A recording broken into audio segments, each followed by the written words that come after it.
Почитувани гледачи, добро вечер во отвореното студио на ТВ Нова.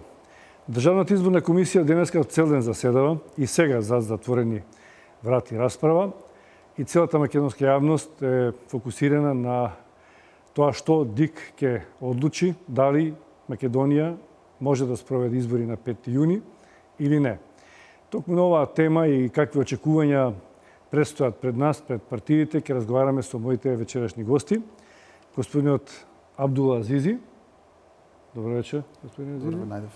Добро вечер. Александар Пандов. Господин Пандов. Добро вечер, господин Пандов. И господинот Иван Величковски. Добро вечер. Добро вечер, благодарам за поканата.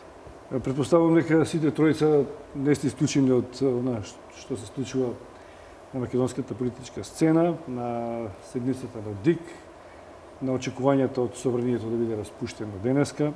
Пред него се и барањата на СДС за оставки на нивните министри и заменици министри, така што ситуацијата е малку сложена и комплексна, малку е напната, да речам, бидејќи од тоа ќе зависи, од разрешницата ќе зависи дали ќе се реши политичката криза или ќе се продлабочи. Господин Величковски, со вас ќе почнам затоа што сте најдиректно вклучен политички, сте председател на Либералната партија. Не ве квалификувам, вие сте опозиција, но не сте одружената опозиција, значи не сте во парламентот. Па сепак ми се чини имате најголем интерес од тоа дали ќе има избори или не, со оглед на фактор дека пред некој месец ја промовиравте вашата платформа, тогаш се подготвувавте за изборите. Сега дали сте подготвени и дали очекувате дека Македонија ќе има предвремени парламентарни избори на 5 јуни? Каква разрешница очекувате вечера? Вечерва ќе биде само уште една точка од сите оние точки во линија кои што ќе не водат натаму кон подлабока политичка криза. Зошто? Под едноставна причина што дизајнот на решението не беше таков да овозможи, јас би рекол, елегантен и неопходен премен преку длабоките разлики кои што се јавуваат меѓу политичките субјекти по многу клучни прашања. Инаку да ве коригирам, значи пред неколку месеци извадевме една платформа со 10 точки во кои што посочивме на кои точки можеме да соработуваме со политичките партии, а платформата за решавањето на кризата ја понудивме уште во октомври 2014 година и таа гледам дека денови е доста актуелна со решението што го предвидува во себе. Ние го нарековме концентрациона влада, други го нарекуваат експертска, нека блага преводна форма од тоа беше искористена како техничка влада, која што гледаме дека сега е практично фарсично решение. И впрочем имавме можност во изминатиот период да го покажеме јасно нашето несогласување со сите дисфункционалности на Пржинскиот договор, со тоа што нашата предност беше што во старт ги наведовме слабостите кои ги лоциравме како такви, а кои денеска еве овозможуваат повтор пат да имаме некоја форма на реприза, што значи на она што значеше неизвестност како тоа ќе заврши, дали ќе има избори, кога ќе има избори и така натаму. Доброто до денеска е што веќе сме свесни дека Пржинскиот договор не може да значи дека ќе се примени во една основна точка, а тоа беше 24 април, впрочем ние сега дискутираме за 5 јуни. Она што е наш политички став, што го соопштивме на 18 март, значи 2 недели пред да зборуваат било кој од другите политички партии за тоа дали треба да има избори или не, ние го кажавме јасно и гласно, дека всушност со овие избори на 5 јуни во вакви услови, кои што и тогаш и денеска не се нешто променете, едноставно ние ќе одиме во избори што ќе треба потоа да ги решаваме со нови избори. Значи, ако сакаме да продолжи политичката криза, ќе има избори на 5 јуни, ако не, ќе трасираме поинаков пат со многу по-промислени решенија. Вие ќе одите на избори? Па јас мислам дека избори ќе има само ако сите политички партии одат на избори. Пандов, дали се продлабочува или се разрешува кризата и дали ова е, како вели Величковски, дека не е баш најсоодветно решение?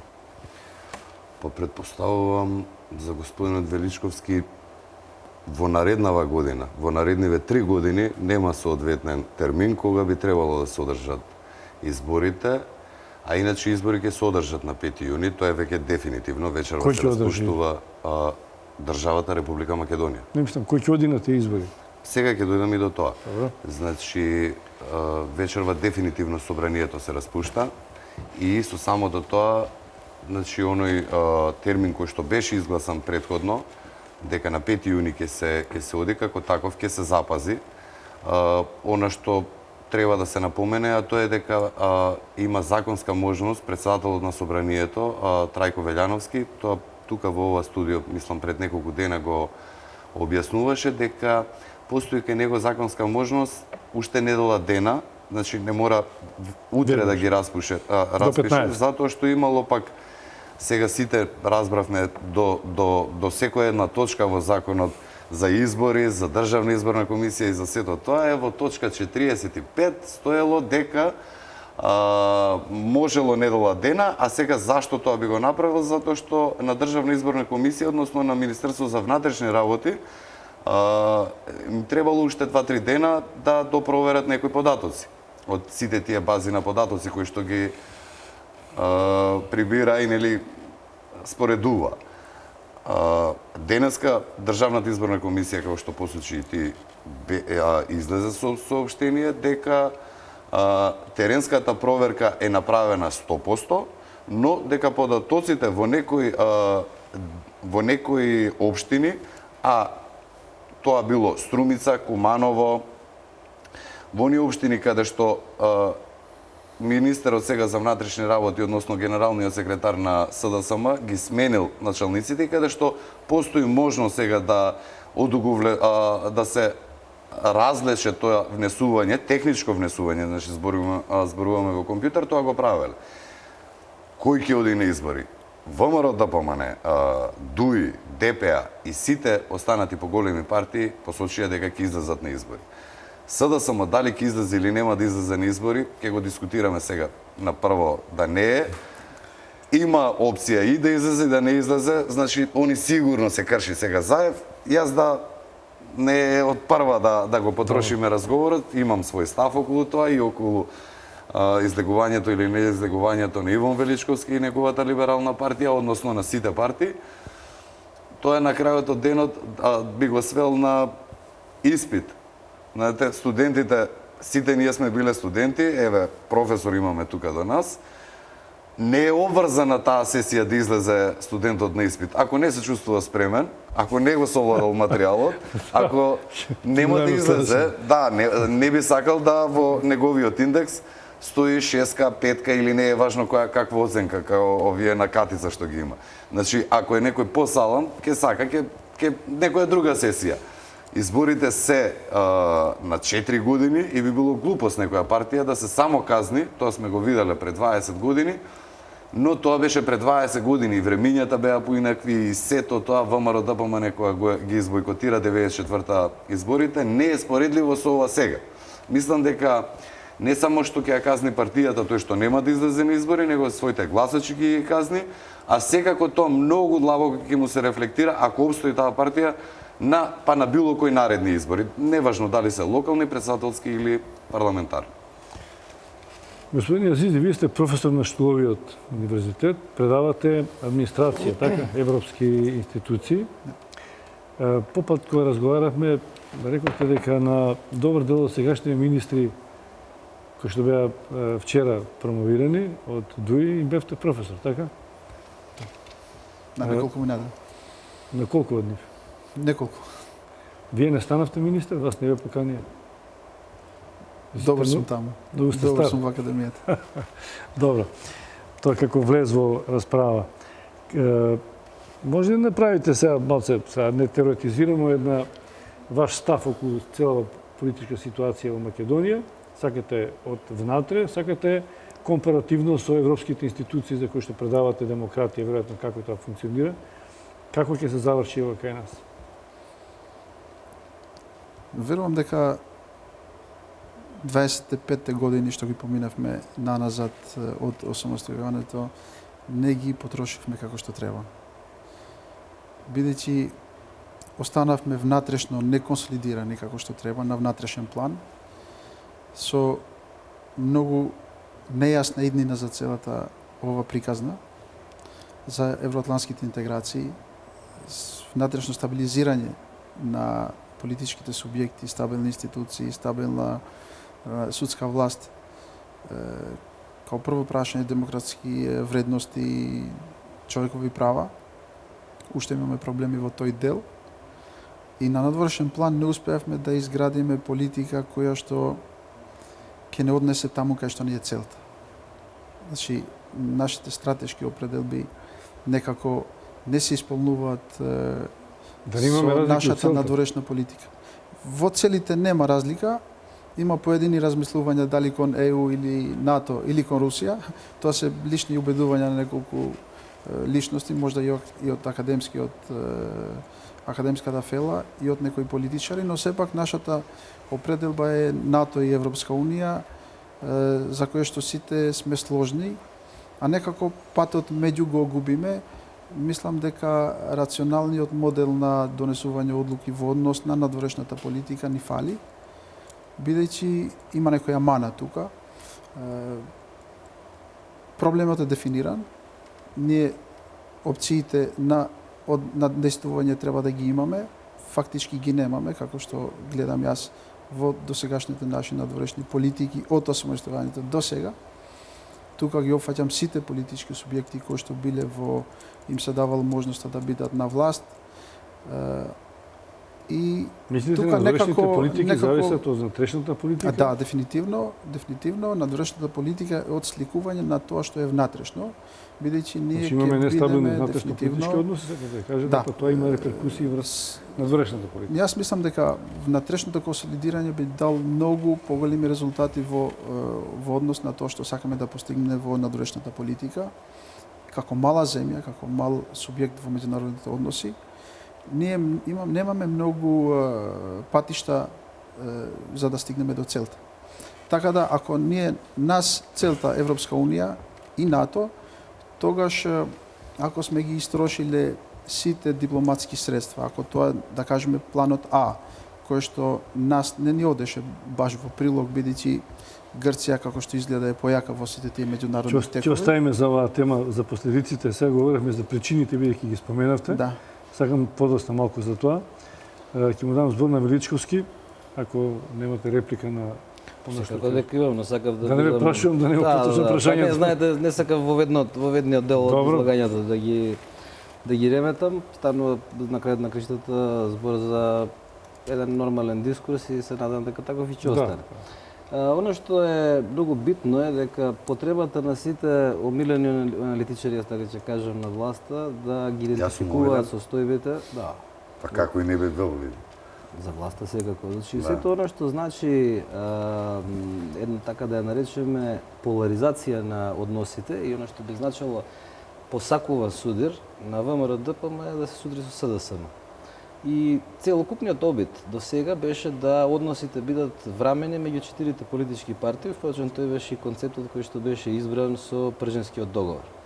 Оно што денеска станува невозможно е да се одржи таквиот концепт, затоа што воведени се неколку нови инструменти, меѓу кои и граѓанското општество, кое не може да остане немо на сите овие прашања. При тоа граѓанското општество морам да напоменам дека не остана имуно на ударите од двете страни на политичката хемисфера, и тоа и во кампусот на етничките македонци и во кампусот на етничките албанци, бидејќи главната цел беше политичките партии да си ја задржат контролата за себе. Веројатно најмногу во тоа би одговарале, би уживале и тогаш оваа криза ќе се продолжи и натаму во следните месец, 2, 3 или 5, туку во следните година 2, 3 и 5. И едно од прашањата кое што ги спомена и професорот, всушност е во тоа дека поентата е да се одложат многу битни и клучни прашања пред кои ќе биде изложена Македонија и кои ќе барат многу поинаков тип на политички односи.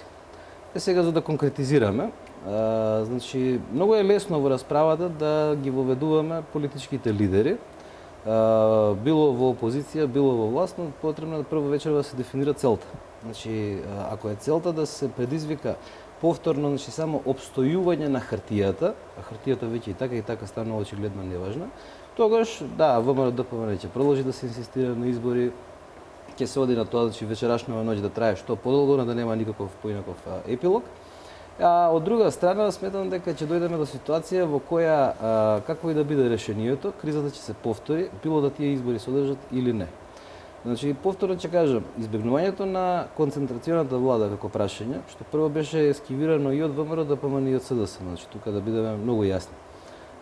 Покажа Има дека разлики од концентрационална влада и техничка влада и широка коалиција. Апсолутно има, затоа што Ајде да појасним во затоа што што би нашиот концепт Ова го нарековте фарсично решение, така сега тоа што Да. Па вие имате денеска, нели, го слушна господинот Пандов, сега се обидува да го лоцира проблемот во прочистувањето на избирачкиот список во општините каде што опозицијските, односно на СДСМ градоначалниците се на власт.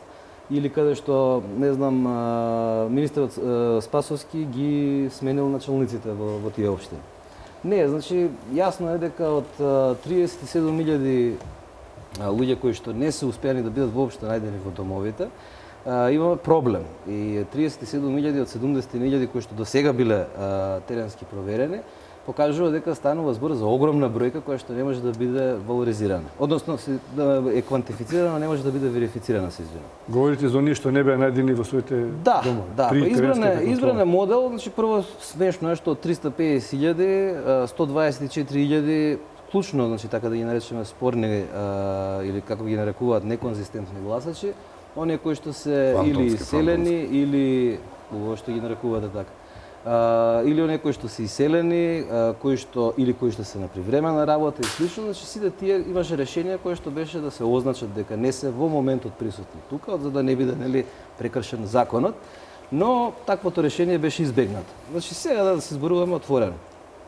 При тоа дозволете да не поштедам од критика, да речеме ниту членовите на Државната изборна комисија, кои што беа определени од СДСМ, кој што на таа точка излегува од седницата на Државната изборна комисија и рекоа да се вратиме после тоа, викнете на кој ќе заврши оваа точка. Значи тоа е по мој вкус премногу меко и премногу би рекол во ракавици. Јас забележувам дека ги изразувам ставовите на Либералната партија кои што се доста експлицитни.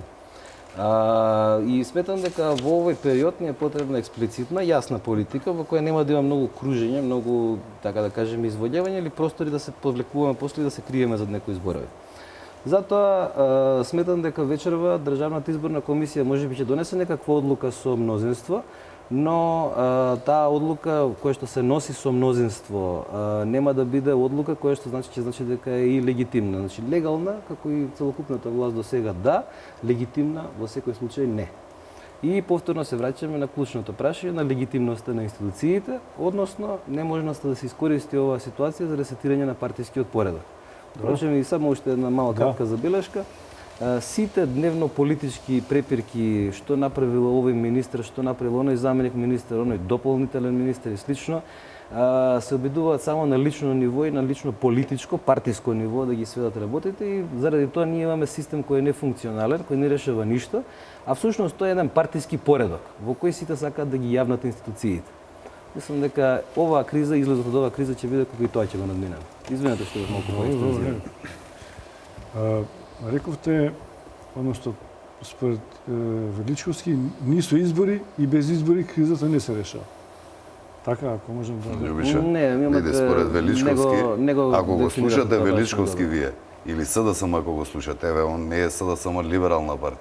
Они не гледаат преку избори да дојдат на власт. Значи, они народот со нула го множат.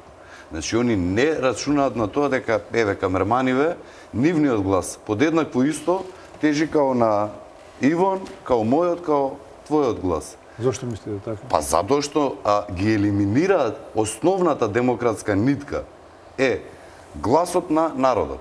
Значи народот не е измислен подобар систем како да се раководи со едно општество. Гледате сега какви термини. Да ги јавнат институциите. Па зошто постојат политичките партии?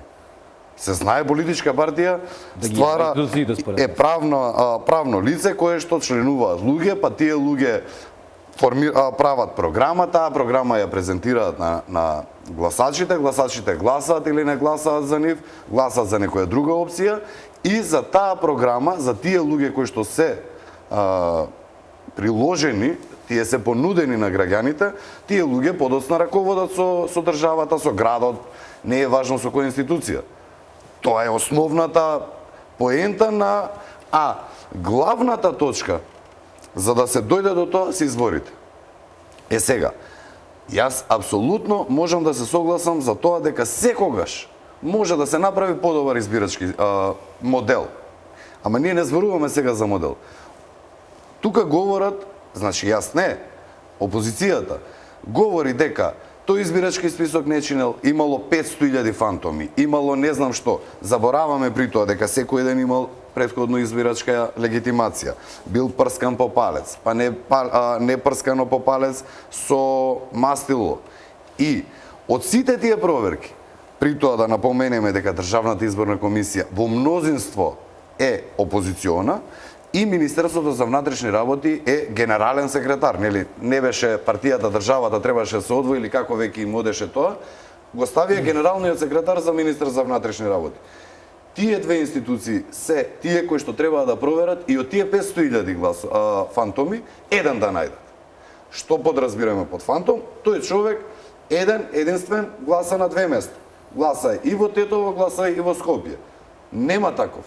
И нема ни да најдат таков, затоа што никој претходно тоа не го правил. Може би во 90-тите години, кога Либералната партија имала поголем број на пратеници, е правено, но од 2006 година навака, па и 2002 беше матна година, затоа што беше 2001 војнат, но од 2006 навака, мислам дека сите избори се направени максимално коректни.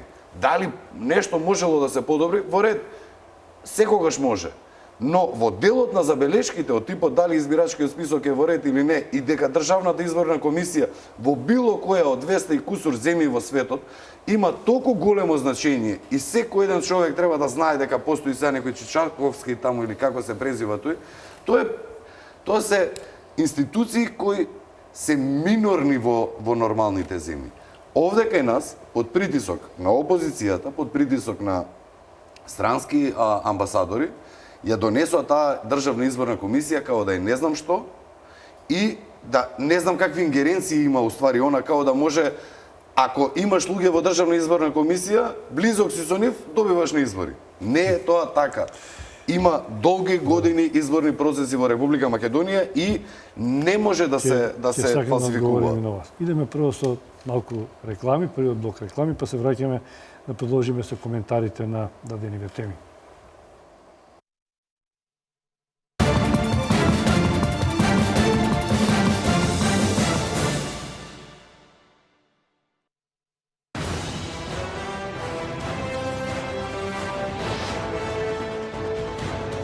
Повеќе од 20 години ние го обновуваме минатото. Ние ја градиме иднината. Трансмет.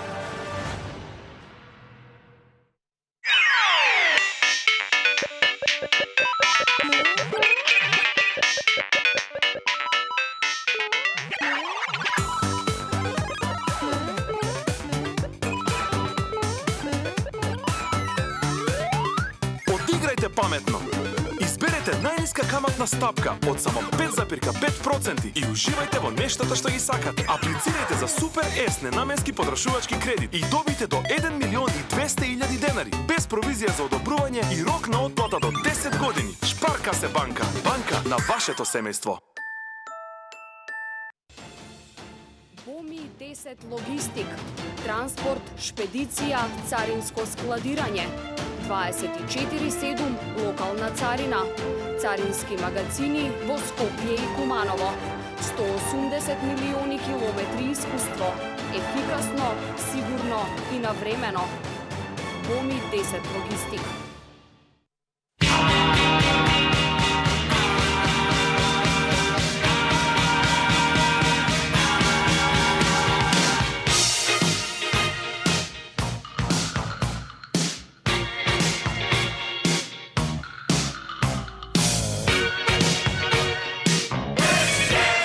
Скопје танцов театар. 5 години танцуваме со вас.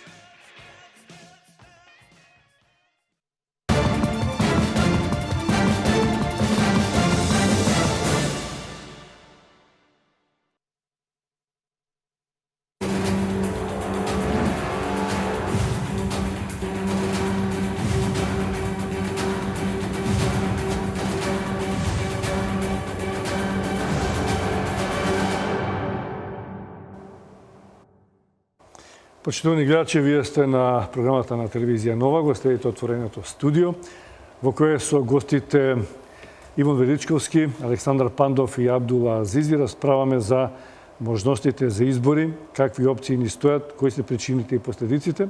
Застанавме кај тоа каде што господинот Пандов рече дека Државната изборна комисија не треба да биде најважниот орган кој спроведува избори. Господине Азизи, кој на Запад спроведува избори? Дали таму има Државна изборна комисија? И каде е фалинката, зашто дојдовме до ваква ситуација да сите гледаме сега кон ДИК? Значи, тука мора да има еден сплет на институции, повеќе институции кои што ќе се бидат вклучени во тој процес. Државната изборна комисија ги добива тие податоци од Министерството за внатрешни работи во однос на лични карти и податоци од единствен матичен број. Но сакам да кажем дека фалинката е на друго место. Ние почнавме обратен процес. Меѓу време во тек на пауза ние почнавме да збориме за тоа. Пописот е многу битен параметар, кој што ние не успеавме да го спроведеме, поради тоа што политичките партии сакаат да се вметнат себе си, да се најдат во тие бројки. Значи, кога политиката се вмеша во статистиката, тука веќе во државни работи. Да, тука веќе станува проблем. Значи, не можете вие да се тие шаховски фигури да може да ги поместите каде вас ви одговарат.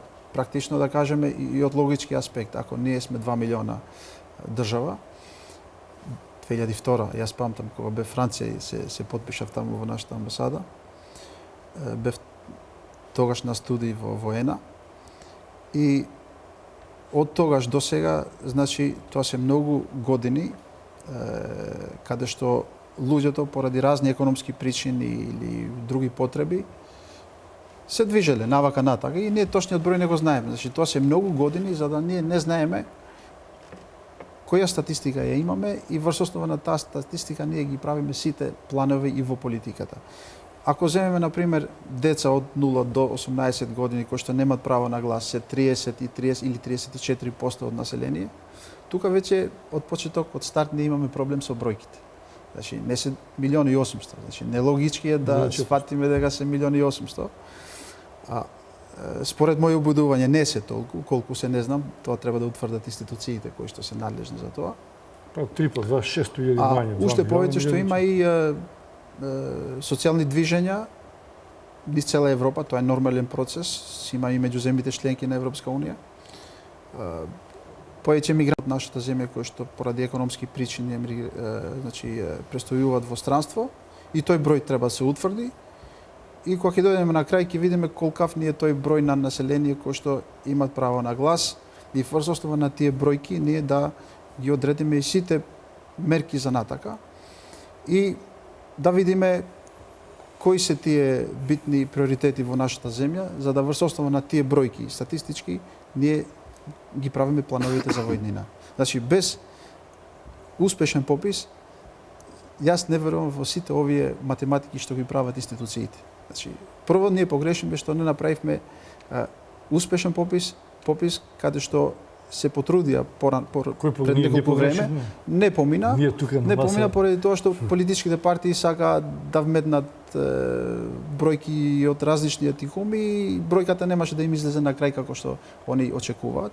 Ама тоа беше и нива обврска. Тие значи мора да го направат тоа. Дефинитивно. Двете партии што беа на власт не успева важен државен процес да го спроведат. Тоа е многу битен процес. Без тој процес ја не верувам дека и ќе биде исчистен точно тој избирачки список, дека до еден ние ќе ги избришеме тие кои што ги спомнавте како фантомски или било какви гласачи, бидејќи ние слушаме и по разговорите што се направени и по однос на прислушкувања и по однос на тоа што беше објавено во јавноста, дека кога службена институција ти дава документ врз основа на кој што ти ќе гласаш, тогаш како ќе сфатиш ти дека тој не ти е гласач?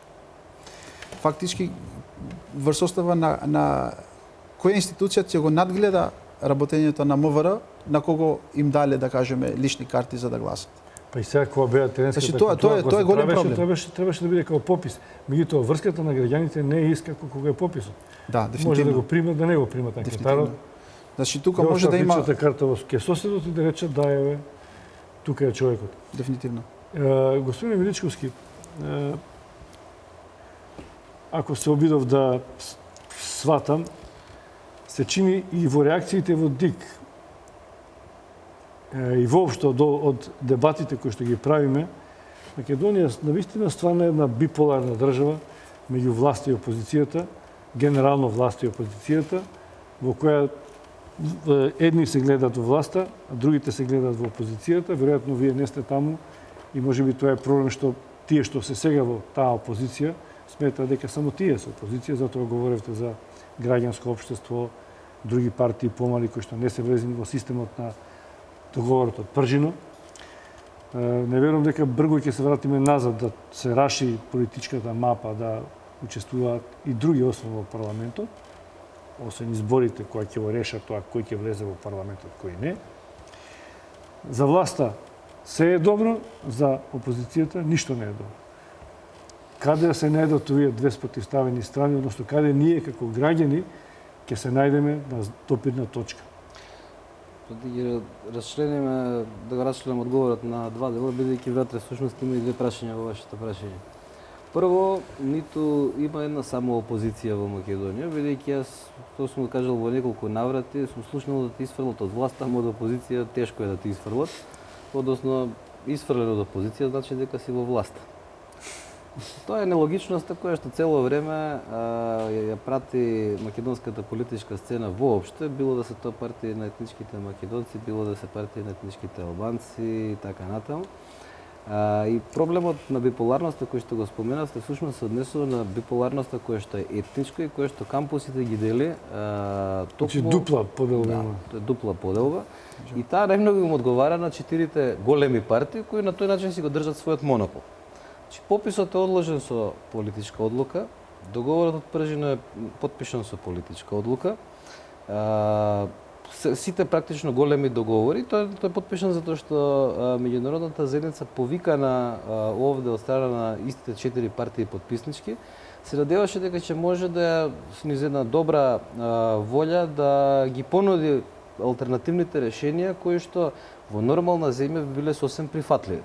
Оно што меѓународната заедница го превиде дека да била нормална состојбата, воопшто не мора да има потреба некој овдека да нуди нормални решенија, затоа што тоа секи си било нормално. И од тие причини кога зборувавме за Пржино, кажавме дека нема да ја исполни својата цел. Всушност единствениот позитивен елемент внатре е преседанот со специјалното јавно обвинителство, кој според нас како либерална партија уште од сам почеток не беше доволен затоа што тој бараше и специјален суд. Односно, во еден преседан да ги воведеме институциите кои потоа без партиски печат треба да ги терат своите активности согласно устав и закон. Обидот да се решат нагомиланите проблеми и очигледни прекршувања и злоупотреби на власта, направени од ВМРО, ДПМН и ДУИ, пропаѓа во моментот кога се гледа дека всушност судството не може да се изземе или да се саморегулира, или правосудството воопшто, значи не само судството, туку и обвинителство и слично, и не може да ја земе внатрешната сила да ги решава прашањата согласно тој устав и закон, затоа што едноставно и законодавната, и извршната, и судската власт влегле во иста спрега и се контролира на исти политички центри. И ние имаме проблем што во дадени моменти борбата во Македонија е всушност кој политички центар да го замени тоа јавање на институциите за кои зборував претходно. И сега дојдовме до ситуација во која, како што велите, ние граѓаните. Па граѓаните всушност и денеска веќе манифестираат многу поголема свесност и многу поголема оштрина на политичко чувство, за да бидат тргнати, така да кажем, од оваа поделба која што ја наметнуваат политичките партии на власт. Прашање имам до вас, без разлика што сте друга опозиција, сте пак сте опозиција која што може да има визура како што почнавте и кон власта и кон опозицијата која одлучува и за останатите. Сакам да ве допрашам. Дали со право, можеби господинот Пандов и другите аналитичари, другите политичари од власта или провладени, не е важно, имаат една забелешка дека никогаш не е доста да им се удоволи на оваа опозиција за да се реши кризата. Кога вие би били опозиција што одлучува, сметате дека оваа опозиција точно така се однесува, дека има дел и удел во кризата која трае и мислите дека тоа решавањето е само прашање на власт? Значи, чекайте сега да ги разграничиме повторно двете прашања внатре. Прво, за да има, и да ви одговорам директно, а што е можно пократко. Значи, вие сте опозиција, има и многу опозиционери или невладени кои што ја критикуваат опозицијата затоа што се однесува или премногу лабаво, или премногу слабо, или дека не го прави тоа што треба да го направи. Се обидувам во најкратко време да дали ме разбрате во прашањето беше малце? Прашањето е всушност многу суштинско. Прво, значи, ќе кажам дека за да се смени власта, опозицијата мора да биде на ниво на задачата. Тоа е нормална политичка дефиниција. Тоа дури власта го е. Сега, второ, ако ние сакаме да дефинираме примати во власта или во опозицијата, која партија каков примат има, јас веднаш ќе кажам во опозицијата фактот дека Социјалдемократскиот сојуз е најголема опозицијска партија. И тука статистиката може тоа да го потврди. Оно што е битно е дали ние денеска сме свесни дека всушност јас не би рекол не би го поставил прашањето што сака власта да каже за опозицијата, бидејќи и оние ставови кои што јас ги соопштам не ги кажам за да му се допаднат на ВМРО ДПМН или на раководството на ВМРО ДПМН, затоа што сме нормално природно така да кажам спротивставени, конфронтирани ако сакате политички. Исто како што ставовите на либералната партија не се создадени за да им се допаднат на ставовите на членовите да им се допаднат на членовите. Тоа кои се вашите забелешки? Ја ќе ви кажам од сам почеток. Значи, договорот од Пржино според нас во форматот кој што е потпишан не можеше да биде потпишан тргнувајќи од датум за избори. Значи, ова се забелешки кои што јавно сум ги кажал и можам повторно да ги кажам во неколку наврати. Датум за избори, па после да утврдиме што треба да се направи, не. Значи, еве ви кажам ви во овој момент, дали ќе има избори или не, колку зависи, односно не зависи од ВМРО ДПМН, толку зависи и не зависи и од СДСМ. И таа е денеска состојбата, јас ќе извинете малку сега еве виз да уфрлам во целата оваа приказка, кога го прашуваат Јовановски Вардаровец, едно од звездите на Вардар, Џере Јовановски, кога викаат на времето, нели како ти најтешко да го чуваш. И тој вели, сите можем да ги чувам, ово е ваков експлозивен, ово е ваков, ама Шестич вика не можем никако да го чувам. Зашто? Вика како јас можем да го чувам, како можем да го спречам кога он самиот не знае кај ќе тргне.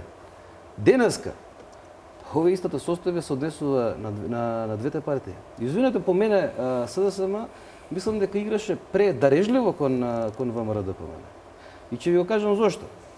Значи јас во најмалку 3 точки Пржино би го ставил од акта. Колку сака нека се љути Груевски, колку сака нека се љути меѓународна заедница како сакат. Значи оние каснења, оние финти околу формирањето на специјалното јавно обвинителство, па околу државната изборна комисија. Па сега ова натегање нешто ние ќе ме притиска мене власта дали државната изборна комисија била во сомножество на опозицијата. Не, јас велам дека е сомножество на власт. Ја се докажете го вие спротив. Тие работи докаже народот на 5 јуни. Нема проблем. Значи во таа ситуација, ако јас како опозиција се водам од тоа што ќе ми пререче мене власта. Значи при тоа кога ќе кажете провладени аналитичари или провладени медиуми. Не е важно, сите сме што про или контра. Ама бавете го и тоа имате и провладени, имате и проопозицијски. Имате провомаровски и имате проСДСМовски. И тука нема некоја фама ние од тоа да правиме. Значи, затоа дозволете да кажам. Ама воопшто не би ја дал иницијативата и можноста за иницијатива, која што Груевски си ја злоупотреба на ваков начин. Значи, порадикален став имате кон тоа. Многу порадикален. И втора работа, за некои работи морам да се согласам и во оценката за тоа каде е направена, јас би рекол не кадровска персонална, туку кадровски системска грешка. Значи, поставувањето на генералниот секретар на СДСМ за министер за внатрешни работи овозможи генералниот секретар на ВМРО ДПМН да стане технички премиер. Знаете колку оваа влада е техничка?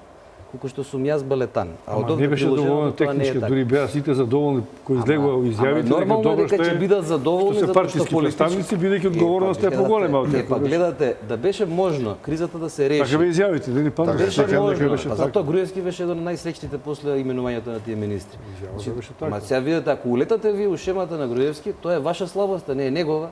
Втора работа, ако гледаме реално, основата на проблемот. Колку и да се лутиме на опозицијата. Војте Николовски, дозволете само кратко. Колку и да се лутиме на тоа, основата на грешката овде, односно на системската грешка, што ние имаме злоупотреба на државните институции од страна на власта, ВМРО, ДПМН и ДУИ. И сега тоа сите објавени, а тек не објавените разговори, можам да замислам што тоа ќе направи. Нешто од СДС да морам да ве нагазувам за Се извинувам што по-екстензивен го излагам. СДС. Немаме представник, иначе имав и за него прашања. Господине Пандов, многумина велат дека оној што е газда дома, односно власта, треба да ги решава проблемите. Затоа и меѓународната заедница вели само ако се има добра волја. Последната изјава беше таа. Значи се е спремно, не е исто како минатите одложувања. Гледаме дека омекнува меѓународниот фактор, дека дава можност на 5 јуни сепак да се оде на избори. Дури лидерите на политичките партии, колку до вчера, велеа дека се подготвени, дека очекувавме дека ќе одат. Тоа добра волја на кого се однесува? На власта или на опозицијата? И ако власта е толку моќна, како што вели сигурна, како што велите на 5 тики казни, зошто него не направи се како што треба, за да нема забелешки, туку постојано оди по ивица да се одржат 5 јуни, не знам, 6 порано, покасно? Љубиша, значи, има два моменти. Еден, сега го слушнав Ивон, а и сите проопозициони, така да речам сега, политичари и аналитичари, на неколку пати ги имам слушано. Како тоа се договориле, основна грешка била на 24 април. Сега вака да прашам. Значи, реновирате нешто дома, возило купувате, бела техника, студиово кој се правило. Тој што е газда, прво што се договара кој е датумот на испорака, на готово да биде, на завршена работа. Значи, од тој датум се почнува и до тој датум се гледаат работите да се. Иначе ние регуларно си имаме датум, 2018 година редовни парламентарни избори. Опозицијата бараше вонетни парламентарни избори. Значи, затоа било и тоа што се договорило датум, тоа е супер коректно, според мен. Што повеќе, еве, само Ивон игра сега на заборавеноста на луѓето затоа што си има 300 проблеми, си има 300 работи и сега гледачите не се сеќаваат кој што правил, како правил во минатиот период, а околу Пржинскиот договор да подсетам, значи, околу специјалното јавно обвинителство немаше никаков проблем. Веднаш беше изгласано. Членовите на Државната изборна комисија, точно е дека некои 2 недели, 10, 15, 20 дена се пролонгира, за да после се повторно ги прифати СДС да се изгласаат истите. Значи, они го имаа механизмот, не биле задоволни, зашто овој член, зашто оној член, со истата екипа беа изгласани само 20 дена подоцна. Методологијата за прочистување ве околу ова, ако зборуваме последнова, нели? Методологијата како да се прочистувала. 10 дена, 15 дена стоеше на маса, преку ноќ рекоа ворете методологијата. Они, значи, сите можни начини ги искористуваат како да избегаат од изборите. Зошто е тоа така? Затоа што се свесни дека на тие избори... До кога може да бегаат, еве? Види, до кога може да бегаат? Размислувајте како опозиционер. Еве до септември. Што ќе се случи во септември ако рейтингот им е како што велите слаб? Што ќе добијат? Нема да добијат се. Ќе бидат во власта подлого време. Има време. неколку работи. Прво, првиот и основен проблем е таму што имаат сега тиква за лидер. Значи, тоа е он самиот што се вика црпнат, ама тоа е народски за да бидеме, да не биде ваков или онаков, но човек кој што нема капацитет да извршува таа функција, ете во ред, човек кој што нема капацитет да извршува функцијата лидер на СДСМ, уште помалку лидер на опозиција. Со сите доблести и мани кои што ги имал Бранко Црвенковски, не можам да избегам од чувството. Не јас, било кој гласач да не го споредува Зоран Заев со Бранко Црвенковски. Не баш така, кога беше Црвенковски, исто беше имало, дека но ова сега што е направено во Република Македонија, ние како дојдовме до кризата, милион разговори му дале на Зоран Заев, кој му дал, значи чадор, кој е чадорот? Ке видиме кога пуч ќе биде завршен. да ги објавува, плюс, значи, дозволено му е да ги објавува, то нигдека во свет, значи, може би негдека ќе протечат некои разговори, но веднаш тој човек е уапсен, дали е во некоја амбасада, дали е во Русија избеган, такви разговори не можат да излегуваат во јавност. Кај нас дојдовме до ниво да приватни разговори, интимни разговори, се е дозволено да се објавуваат. Се со една цел, Љубиша, да оној рейтинг кој што го има Никола Груевски и ВМРО како партија, да биде ослабнат. Не успеа во тоа. Они цврсто веруваат дека со сите тие бомби, со сите тие разговори, оговарања, вака било, онака било, дека ќе падне рейтингот. Сепак луѓево во Македонија, затоа тврдам дека после 25 години ние имаме по сила на нештата, не сака луѓето толку писмени политички да бидат, има многу подобри работи во животот што да прават, но едноставно политиката, сакала или не сакала, во сечив приватен живот е влезена. И секој еден гласач има чиста ситуација, знае што добива со една, со друга, со трета, со пета партија. Оттаму јас тврдам дека нити бомби, нити било што, додека е Заев, не може да се мрдне. Ама токму затоа, ако е Заев таму кај што е, а Груевски е таму кај што е, тогаш дали ако става... значи ако ме прашуваш дали Шадарот ја донел одлуката дека треба да го пуштат Заев низ вода и да земат некое друго дете, затоа што е тоа и кај Заев сега. Еве јас сум Заев. Он има многу сериозни, Љубиша, кривични пријави, сериозно издржани, кои што му се закачени на врат. До оној момент додека он председател на СДСМ, тој човек може да се сретнал во оваа амбасада. Не можеме да бараме ние се од таа партија како ќе се одбере свој човек. Тоа е нивна партиска работа.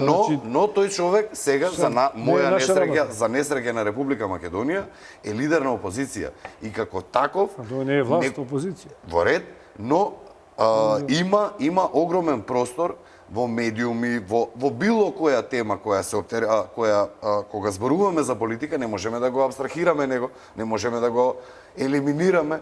Тоа е човекот кој што е репрезент, кој што е лидер на опозицијата.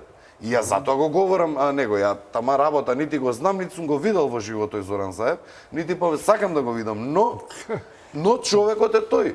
И сега, тој е човекот кој што е кога ќе го слушнете вие зборот бомби, прислушнувани разговори, опозиција, вас Зоран Заев ве асоцира, не вие асоциација, нити Иво Величковски, нити било кој друг човек. Малце теоретски поставеност на партиите, ние не можеме да биреме каква ќе биде опозицијата. И да ви кажем од аспект на власт, што е полоша, што горе, то боле, викаат Србите. Зошто тогаш? Ама на меѓународен фактор и одговара оваа опозиција, затоа што со оваа опозиција и со ова раководство они лесно може да ги раководат и може да манипулираат со него. Не може, меѓународниот фактор не може да ги... Немаат сватено. Они се инатат меѓународен фактор. Тука не е во игра, што... Еве сега... Сами некоја денеска ние не можеме изборите да ги спроведеме. Не хипотетичко, конкретно прашање. Во 7 сати имаше закажано пресконференција Заев и ја одложи. Со кого ќе се консултира? Со базата? Ама тоа е нивен проблем. Со другите опозициони партии? Ама не е така. Не е така, Љубиша. Има опаѓа рейтингот.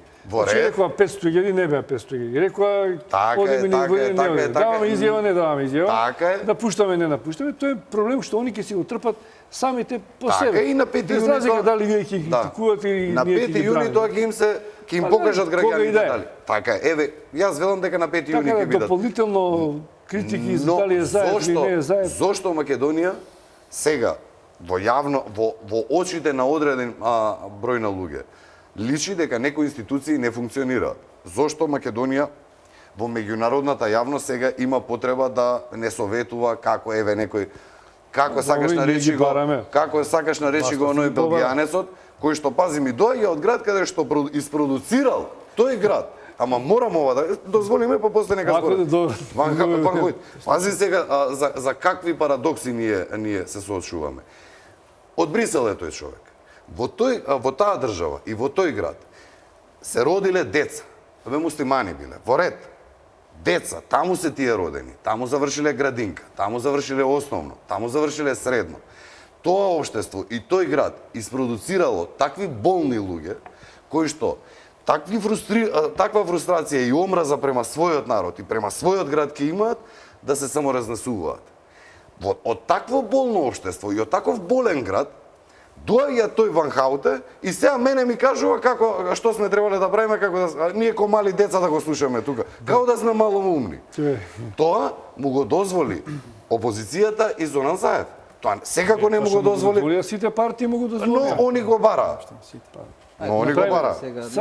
Само една пауза ми да ја реклами од 30 секунди. Паузата и 30 секунди не се доволно. Само една работа да констатирам, а потоа ќе дозволите да се наврата, значи на почетокот после паузата. Значи може ли само една реклама да направиме? Додека не биде овде констатирано дека се употребуваат изрази према лица, прво што не се присутни овде, второ што се сепак свиѓало му се тоа некому или не, лидери во опозицијскиот кампус, ние само покажуваме кој е степенот на доблест или немање доблест. Така, јас кај власта тоа, Иван. И ти не мораш воопшто мене да ми држиш предавање за фино однесување, за култура на однесување во дебатна емисија.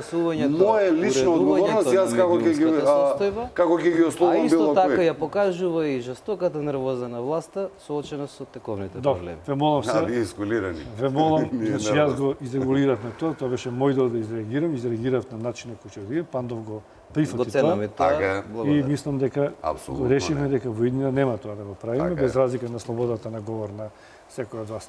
Ајде да не ме кара заради рекламите, бидејќи сепак носат некој приход во оваа куќа, мораме да внимаваме на нив, тие се врзани за термини кога треба да одат.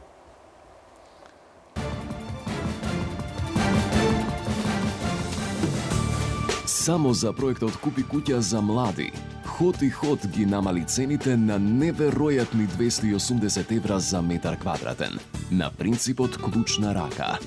Дојдете во Хот и Хот за заеднички да го проектираме вашиот дом. Помагаме при аплицирањето во банка. Хот и Хот за проектот Купи куќа за млади нуди градежни парцели за изградба на куќи. Млади, купете куќа. Купете во Хот и Хот.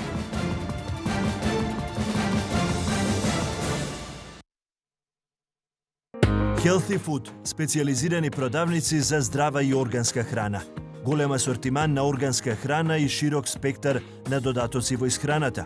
Безглутенска и веганска храна, органски витамини, без генетски модифицирани организми, како и комплетна нега со сертифицирана француска органска козметика. Специализирани продавници на Зегин за органска и здрава храна.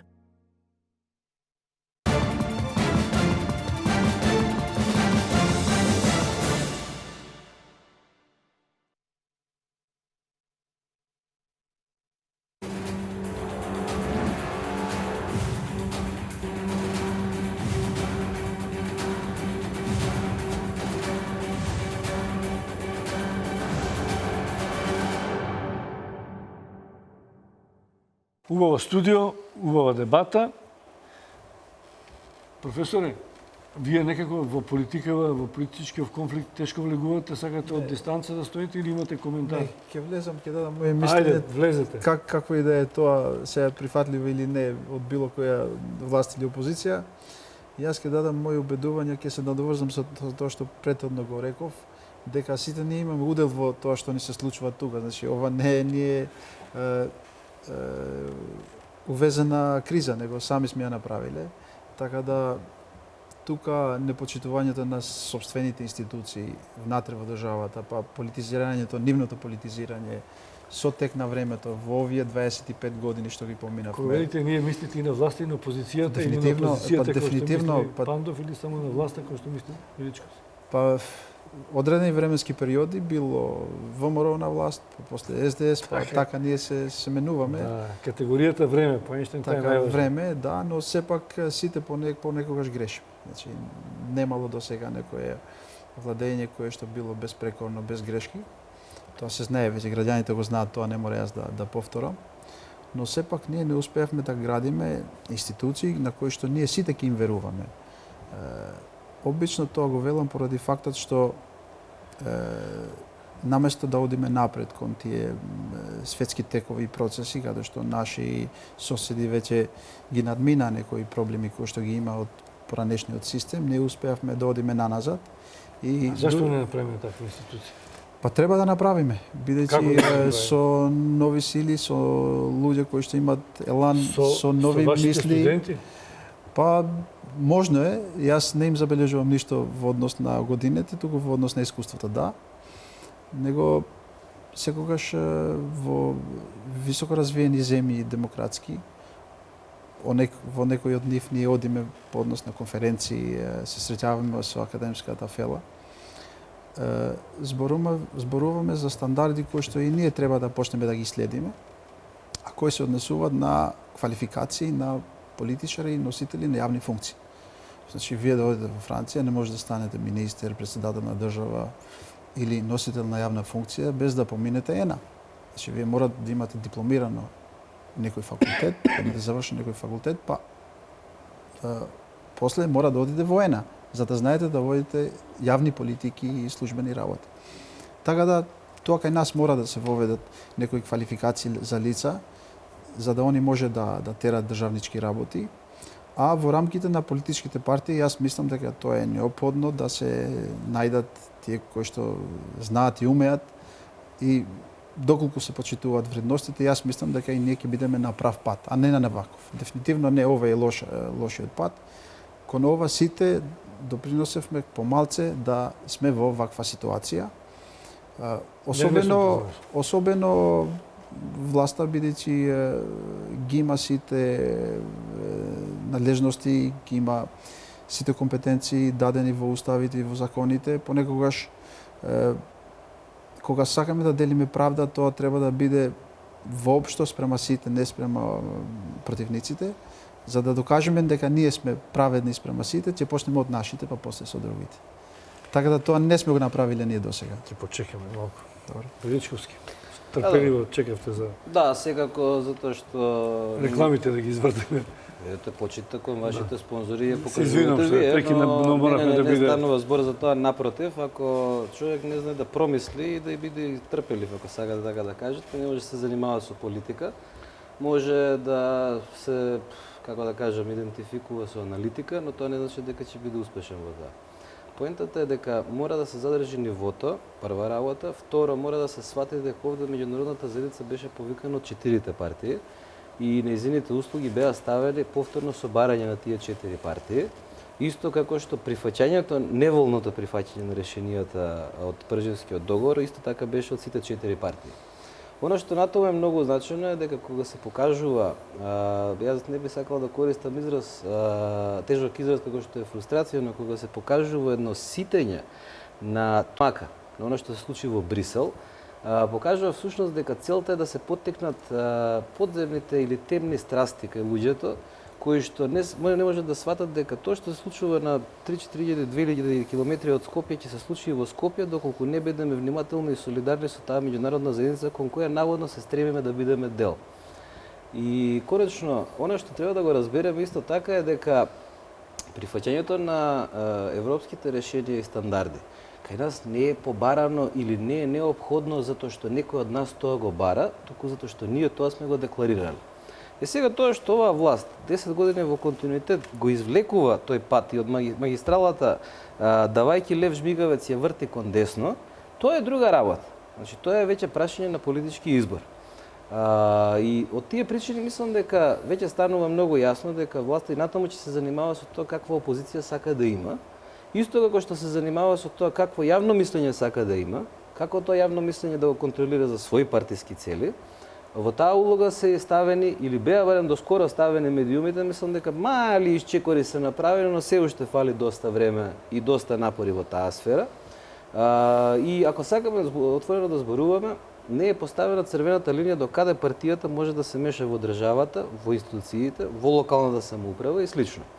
И затоа сега ќе го вратам оно што е најголемиот страф на власта, а во одреден дел и на опозицијата, на дел од опозицијските партии.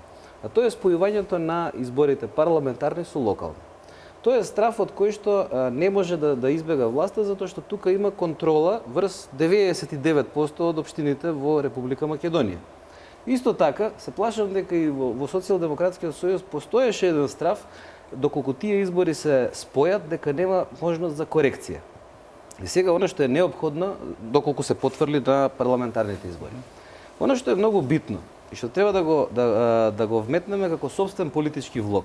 Либералната партија тоа го направи, иако влогот на Либералната партија, согласно големината, е многу помал. Но оно што е многу битно е дека нас не требаше транзицијски период. Некој како што го дефинираше, што се дефинираше согласно пржина од 3 месеци. Туку таа политичка деконтаминација, таа партиска деконтаминација во институциите мораше да се постигне со една концентрациона влада која што ВМРО-ДПМН ја плаши затоа што знае дека и дел од ВМРО-ДПМН би бил во неа, а СДСМ го плаши бидејќи знае дека не може таа да биде влада, политичка влада во капацитетот како што една политичка партија во моментот во опозиција го посакува. И тоа е лошата ситуација за двете големи партии, исто така и за ВМРО-ДПМН, и за ДУИ и за ДПА. А во исто време па тоа е добрата вест за граѓанскиот сектор. Значи одма да појаснам, таа ги исклучува политичките фактори или политичките имиња на кои што сме досега научени. Затоа што замислата на таквата влада не е да таа ги донесе партиските функционери на министерски позиции. Но во исто време зашто е таа разлика меѓу концентрациона, техничка и слично? Затоа што таа пак ќе значи и предмет на политички договор. Односно, одредено мнозинство ќе мора да застане зад програмата на таквата влада. Затоа мислам дека ноќта се уште ќе трае, барем уште 2,5 сати, но иако искрено речено не верувам дека во Македонија добрите работи можат да видат светло на денот, да имаше шанси идеалното да биде спроведено кај нас, тоа до сега немаше да бидеме во ваква ситуација. Затоа кажувам, оно што ќе биде неопходно и во следниот период е намалувањето на фрикцијата која што ВМРО-ДПМН неопходно ја има како потреба. Намалување на фрикцијата, на триењето. Затоа што таа е основата за билдањето на кампањата, ако сакате, на политичкото его и слично. Исто така, на почетокот на емисијата, мислам дека кога поставивте прашање да не изгледа дека го избегнувам, кога беше сите велат дека се подготвени. Видите, сите се подготвени, затоа што сите знаеме дека избори ќе има. Не знаеме кога ќе бидат, што би се рекло, ние знаеме дека избори ќе има во недела и ќе почнат од 7 и ќе траат до 19 часот. За датумот уште отприлика 2 и нешто сати не сме скроз сигурни, и после тоа мислам дека се отворени многу други варијанти. Што е потребата на Македонија? На Македонија не и требаат избори во кои што некој нема да настапи. Тука одма да бидеме најасно. Сега, за да се случи такво нешто, тоа значи дека во Македонија што нема да настапи без да почувствува Република Македонија, неопходност да се свати до каде може да се помине некоја црвена линија и која не може да се помине натаму. Обидот да се маргинализира меѓународната заедница, што го направи ВМРО-ДПМН, остана неуспешен. Втората работа е што меѓународната заедница и не бара да се инволвира во Република Македонија, затоа што луѓето многу добро си знаат до каде и што можат, кои се правилата и принципите. Значи, сепак дипломатите од Европската унија и од Америка не се македонски дипломати. Значи, за нив нема да читате дека, не знам, се тепале за карта кој да влезе во навиенски бал и така натаму. Тоа се луѓе од кариера. Тоа што е неволно да го признаат. Значи, и лидерите на ВМРО-ДПМН и на СДСМ. Тоа е дека, де-факто, тие самите ја испуштија состојбата од контрола со ваквата ситуација и со предолгото фемкање, односно избегнување на одговорност и префрлање на тоа дека некој друг нешто кажува. Не, искрено речено, по нашиот впечаток е дека луѓето само си кажува што мислат, како тоа би се решило во нормална западна, што ја викаме, демократија. Тоа што исто така го кажав и минатата недела, мене не ме загрижува што ќе каже меѓународната заедница, мене ме интересира што ќе каже опозицијата. Либералната партија, кажува. Не сум јас многу љубител на тоа, мене ми кажале од ваму или од таму. Не. Тоа само може да го користат тие кои што би сакале да злоупотребат таа ситуација. Се надевам дека бев доволно јасен во одговорот на прашањето. Благодарам. Андов. Што, види сега, зборува човеков, така излегувале, нема да излегувале на избори. 5000 гласови освоиле на минати избори. Што ќе излегуваат, нема да излегуваат. И сега го слушаме ние Иван Величковски, па уште ми држи предавање на фино однесување. Основната работа, Љубиша, е гласот на народот. Гласот кој што на 5 јуни Јас верувам дека на 5 јуни, еве да не бидам упорен, јас верувам дека на 5 јуни ќе се одржат. Со либерална или без либерална, со СДСМ или без СДСМ. Кои избори, кои партии ќе дојдат на 5 јуни, добре дојдени. Значи не се направи до сега за да и они дојдат на тие избори. Ако не чувствуваат за потреба да се проверат тоа што го сработиле предходно кај гласачите, тоа си е нивна работа. Иначе основната работа е каква програма ќе понудат. Што се пази ситуација. Еве па не можам да не го спомнам Зоран Заев. Зоран Заев како ќе излезе на 5 јуни човекот со сите тие подочњаци од што гледа, што слушал разговори црвени очи. Он треба да излезе пред граѓани Љубише и да рече победуеме. И таа енергија како лидер и на партија и на опозиција, тие луѓе што го слушаат да го почувствуваат дека верувам во тоа. Па ти сами меѓу себе не веруваат дека може да победат. И како ќе излезе тој човек на избори? Тоа е основното зошто ние сега имаме, што вика Иван, фемкање, па ќе излезат, па нема да излезат. Па вака ќе каже, па нема. И јас апсолутно само во едно со него се согласувам, дека и после вечер, иако верувам дека вечер се распушта собранието, и после 12 часот, и утре, и задутре, и сите наредни денови, ние нема да бидеме сигурни, Љубиша, затоа што сме свесни дека премногу сериозно ни се закачени сега тука, така да ги наречам, тој меѓународен фактор, и мене искрено ме плаши дека ако они чувствуваат дека здраво ќе згази ВМРО на 5 јуни, дека може да направат некој инцидент од било каков, мислам дека тука они жал дали ќе има судир меѓу луѓе, дали ќе искористат македонско-албански некој конфликт да направат. Тоа е мада има неколку обиди во минатото, ако се сетиме, Смилковско езеро, Диво населје. И македонците и албанците крајно спокојно останаа. Не дозволија да направат. Сега мислам дека нема да биде меѓуетнички, ако има нешто ќе биде меѓуграѓански. Јас не верувам дека и меѓуграѓански можеби да гледаме некоја лоша слика, CNN-ска слика. До таму сум уплашен дека се запнати да направат проблем во Македонија и по основ на тоа што вика после председателот на Либералната партија, да бараат концентрациона, ваква, онаква, без избори некоја влада. Значи, граѓаните да не бидат прашани, тоа се нивните сценарија. Јас се уште сум оптимист дека македонецот, под македонец подразбирам сите граѓани во Република Македонија, без разлика на национална и верска обредолба, дека се доволно свесни и дека нема да подлегнеме на било какви такви неубави сценарија и дека ние ќе се излеземе на избори, ќе ставиме точка на... Може да додадам нешто. Поверете, па имам јас. Дефинитивно, легитимноста на тие избори ќе докаже дали да бидат тие избори прифатени, се разбира учеството на граѓаните во однос на целиот тој процес. Исполнувањето на одредбите од договорот од Пржино, дефинитивно, бидејќи сакаме или не, тоа е договорот за кој што се договорили најголемите 4 политички партии во Македонија, а исклучени праведно, неправедно и другите. Не знам зашто тоа така бидна. Може би некој пропуст од меѓународниот фактор, а уште повеќе што меѓународниот фактор мора да стави печат на тие избори дека се легитимни. Ако сакаме да формираме нова влада. Инаку, може да има секакви сценарија.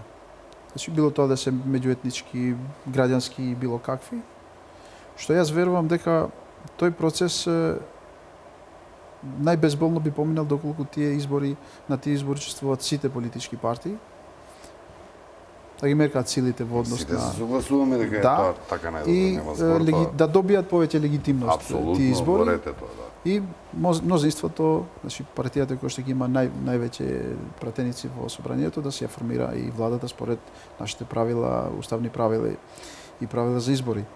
Така да, тој процес дефинитивно мора истакнувам дека да има и печатот на меѓународната заедница, да биде прифатен и од нивна страна. Верувам дека тие избори ќе бидат фер, со прочистени избирачки списоци, без оглед на тоа дали ќе бидат сега или било колку месеци наназад, да се одложат, избори ќе има. И лекот за ова ситуација до која што се дојдени, до која што дојдевме, ќе бидат изборите. Со изборите ќе се формира нова влада и готово тука ќе завршат сите моабити што ги правевме досега. Така е, ама ако смеам, Да. не сакаат тоа да се случи. Нема да бидат викани на дебатни емисии, нема да бидат никој ништо се, затоа што они не може да се надпреваруваат со програма, не може да се надпреваруваат со луѓе, не може што ќе понудат подобро за високото образование да се надпреваруваат. Они може да се надпреваруваат со бомби, со ќе видиш, имам разговори за тебе со тој колегата што си се договарал. Таков е начинот на функционирање во моментов во опозицијата, иначе апсолутно се согласувам дека сите партии да излезат е најдобро.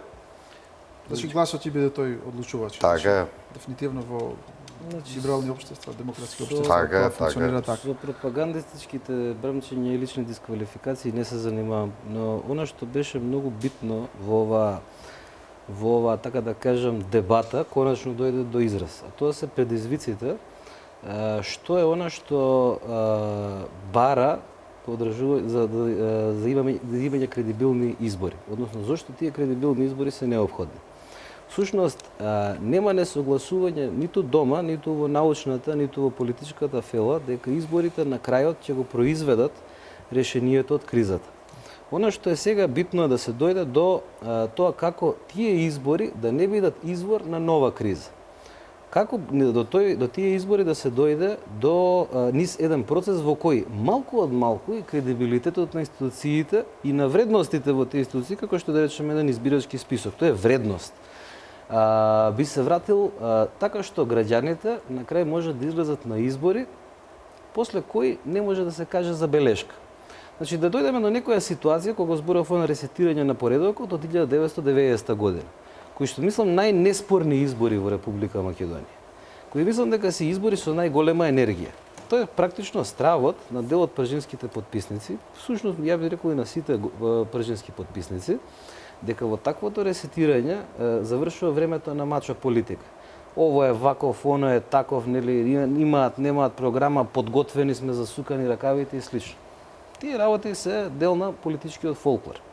Но она што е битно е какви се ризиците доколку не дојдеме до такви избори.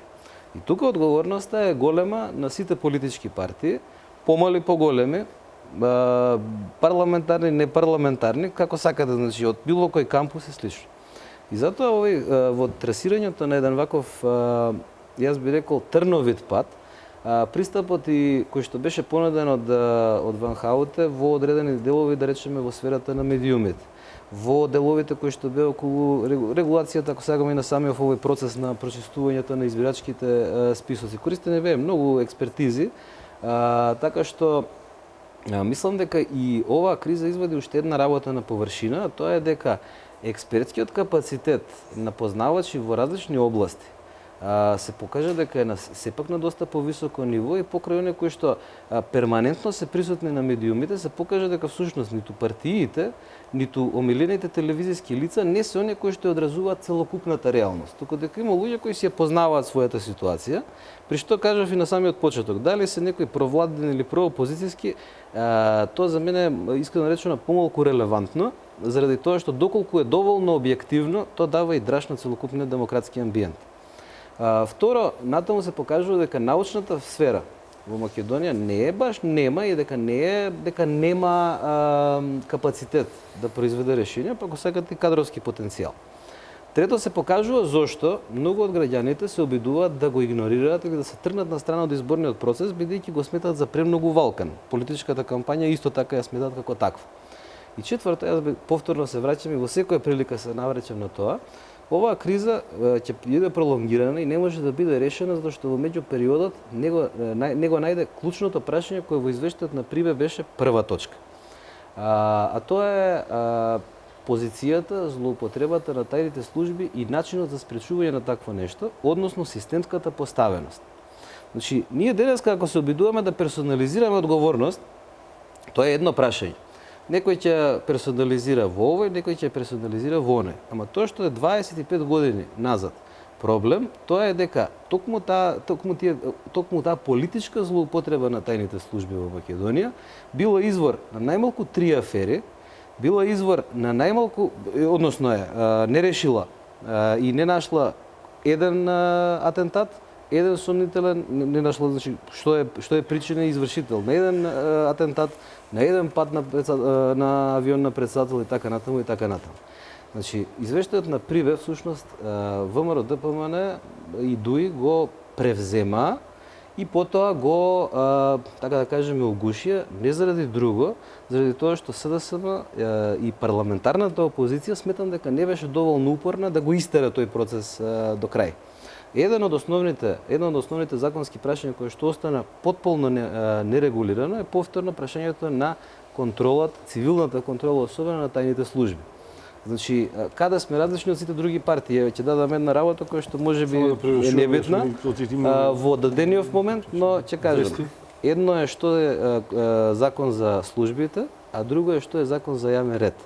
Додека ние не го подесиме овака, сетирајќи се, значи, кон ЕУ и НАТО, да се ги сетираме и собствените структури така, ние нема да знаеме како да ја вршиме таа цивилна контрола. И доколку сето овие прашања останат неотворени, односно нерегулирани, по четврти пат ние повторно ќе имаме вакви ситуации. Одиме со реклами и се враќаме завршен збор за во ова отворено студио.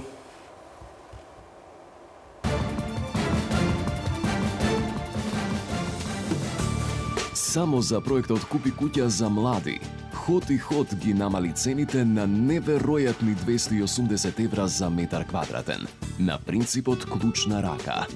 Дојдете во Ход и Ход за заеднички да го проектираме вашиот дом. Помагаме при аплицирањето во банка. Ход и Ход за проектот Купи куќа за млади нуди градежни парцели за изградба на куќи. Млади, купете куќа.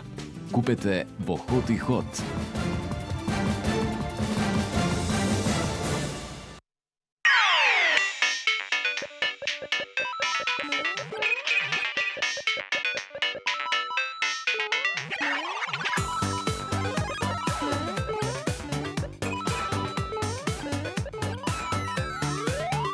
Одиграјте паметно.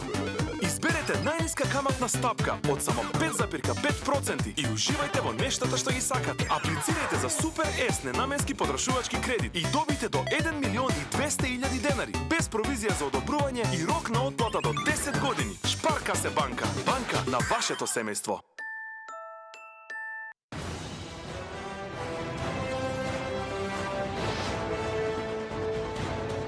Повеќе од 20 години ние го обновуваме минатото. Ние ја градиме иднината. Трансмет.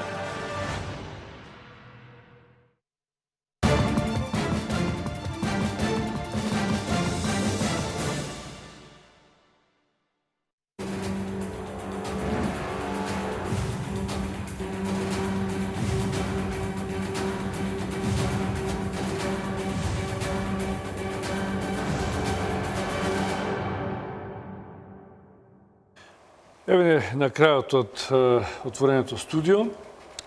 Разговаравме со Абдул Азизи, Александар Пандов и Иво Миличковски. Остана уште 5 минути, по минута и пол имате сите тројца за еден завршен говор. Пандов, кај вас падна први вие да заклучите ова отворено студио? На што ќе се концентрирате за минута и пол? Па, на што ќе се концентрирам?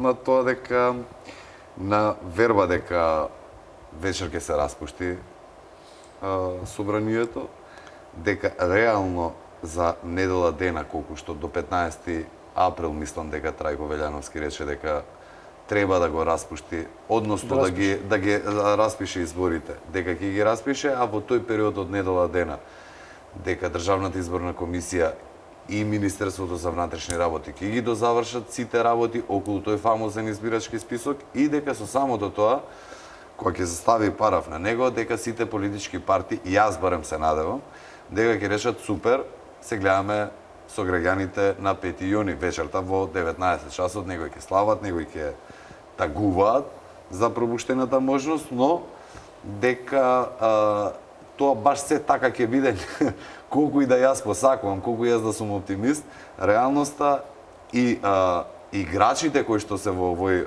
процес укажува дека повторно на претходно што го зборував, дека мислата, колку и да не сака да ми оди во можеби и некои полоши сценарија, кои што треба да ги очекуваме и да бидеме спремни како граѓани, како држава, како институции во овие наредни 2 месеци, дај Боже да е се во ред.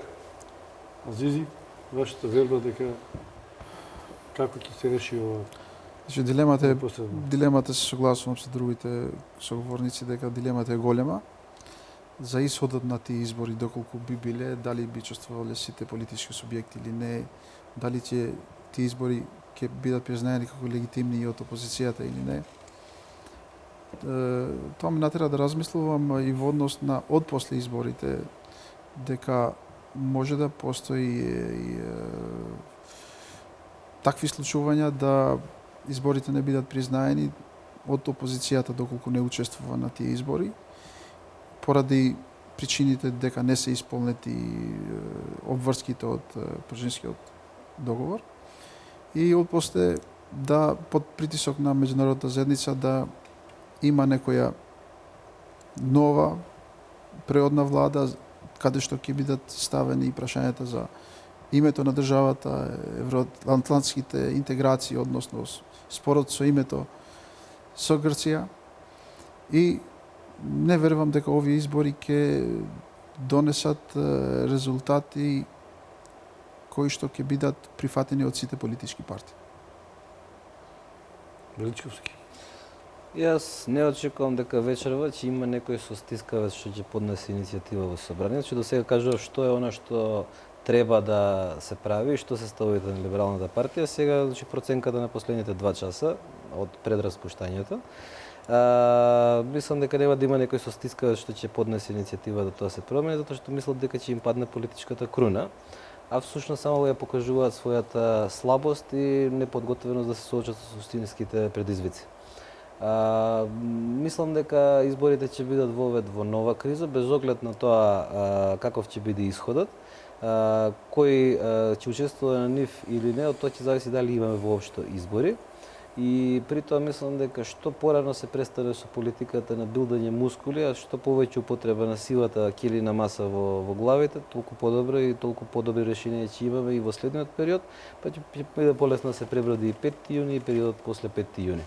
Само она што мислам дека како лижавче фрлено на опозицијата, тоа е дека некаква широка влада ќе биде потребна после тоа во која и СДСМ бил вклучен внатре. Мислам дека дисфункционалноста на односите меѓу ВМРО, ДПМН и СДСМ и ДУИ и ДПА во оваа смисла ќе продолжи и натаму и сето тоа ќе биде само поставено на дневна основа без длабока суштинска промисла. Благодарам што бевте гости во отвореното студио на ТВ Нова. Јас само да најавам колку што разбрав дека во 20 часот се закажана седница на собранието. Што ќе биде темата, не знам, дали ќе биде утврдувањето на оставките на министрите и заместниците од СДСМ или нешто друго. Не можам да знам додека сум во 22 часот. Сакам да најавам дека ние ќе продолжиме до 24 часот со отвореното студио. Ќе имаме вести сега после оваа дебата. Ќе продолжиме со разговорите. Оние кои што од вас тројца се слободни, сакаат да останат и понатаму, сте поканети, доколку имате обврски. И благодарам уште еднашка. Тие што може да останат, би ги замолил да продолжиме. Ќе се обидеме да донесеме и други гости, да поразговараме на овие слични теми, бидејќи се чини дека се важни овие теми, иако во овој момент не зависат од нас, но наша задача како медиум, како експерти и политичари да ги отвараме прашањата што не очекуваат. Еве за сега, почитувани гледачи, довидување, до скоро видување.